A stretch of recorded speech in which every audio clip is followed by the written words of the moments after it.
Hey guys, welcome back. So in this video, I'm going to show you how to change support type in PrusaSlicer. So let's get straight into it. Now first, what we are going to do is click on Print Settings tab at the very top of your screen, right here, Print Settings. Then in the left-hand navigation column, click on Support Material. So we have here with orange Support Material. And now what we need to do is look at the right side of the screen under the options for support material and rafts. So option for support material and raft right here.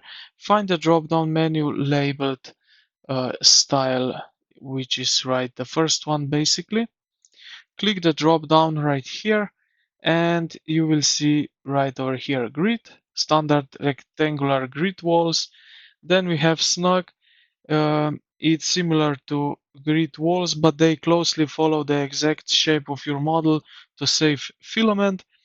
And then we have organic, tree-like structure that curve up and peel off smoothly, highly recommended for figureness and organic shape. So we can do that right here.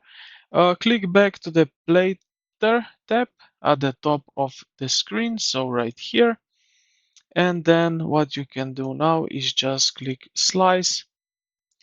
We need to wait a few moments and we will see right here some support. And just like that. This is basically organic. I choose the organic, so tree-like structure. So I can show you if I change here to, let's say, grid, which is more extreme, and we can slice now again. And as you can see, also the support changes. So I also personally prefer this organic. For me, is this the okay thing?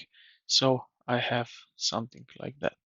So I hope this video helped you out. If you did, consider to like the video and subscribe to the channel. Thank you for watching, and I will see you in the